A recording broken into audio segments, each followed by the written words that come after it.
Assalamualaikum warahmatullahi wabarakatuh. Waalaikumsalam warahmatullahi wabarakatuh. Singkat, jelas, insya Allah dalam koridor hukum perlu kita mengerti konstruksinya. Jadi dalam konstruk hukum pidana, konstruksi hukum dikaitkan dengan kasus mubahalah ini harus dimengerti bahwa mubahalah itu ada dalam Al-Quran surat Ali Imran ayat 61 yang sangat jelas disebutkan oleh Allah, bermubahalahlah sampai siapa yang dapat laknat dari Allah. Jadi ini konstruk hukumnya Al-Quran. Nah, pertanyaan seriusnya, mengapa Gus Nur dan Bambang Tri ditangkap gara-gara mubahalah ini? Mengapa? Itu persoalan serius.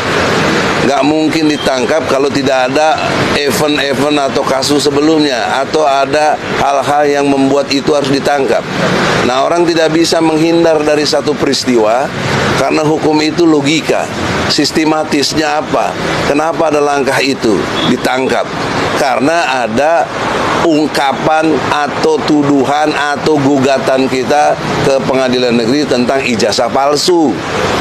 Nah, konstruk dari apa yang dimaksud dengan mubahalah adalah untuk mengkonfirmasi ucapan si Bambang Tri ini benar apa tidak, yakin atau tidak, berdasar kepada yang dia ucapkan itu omdo hoak atau tidak.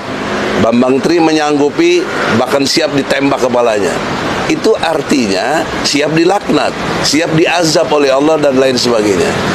Maka menimbulkan satu keyakinan kepada Gus Nur bahwa ini benar. Untuk itulah dilakukan mubahalah.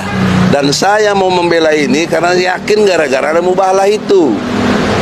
Karena saya juga nggak percaya masa presiden ijazahnya palsu, kan sulit dipercaya itu. Tapi karena ada mubahalah ini mendorong saya lebih menjadi kepo, menjadi ingin lebih tahu. Nah, oleh karena itu di dalam kesempatan ini tolong polisi jangan mengelak atau mengeles atau banyak retorika bahwa ini nggak ada kaitan dengan ijazah. Ini tersendiri, ini hoak. Kalau hoak, kalau betul-betul ini hoak, tunjukkan dong ijazah aslinya. Sehingga kami berhenti, case close, kasus ditutup. Nah, oleh karena itu, secara ilmu hukum, bangunan hukum yang ada, konstruksinya, tuduhan kita, walaupun sudah dicabut, tidak berarti tidak punya nilai hukum. Kita gampang, kapan lagi juga bisa kalau kita mau. Karena kan problemnya ini ditangkap, itu persoalan seriusnya.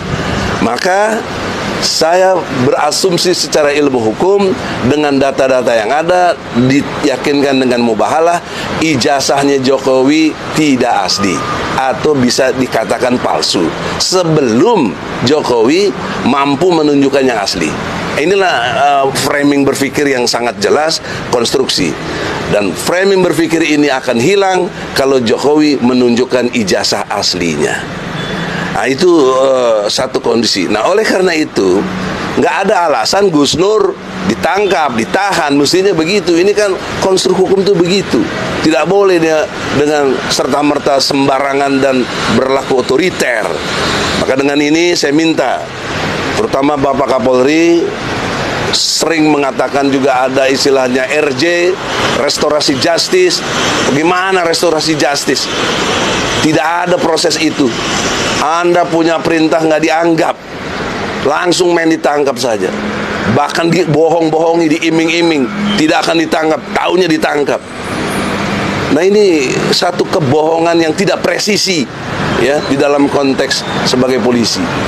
Maka oleh karena itu, sebelum terjadi hal-hal yang kita tidak inginkan bersama, karena ini menjadi kelompoknya menjadi konsep SARA, ada pertentangan SARA, suku, agama, ras, dan antar golongan. Dan dalam hari adalah agama kami Islam yang kami yakini ada di Al-Quran tadi, Ali Imran ayat 61, dikriminalisasi.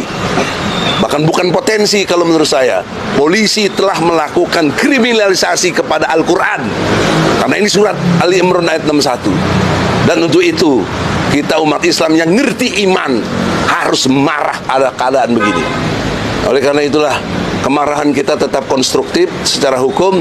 Kita menghimbau Kapolri hentikan kasus ini karena ini akan menimbulkan konsep SARA.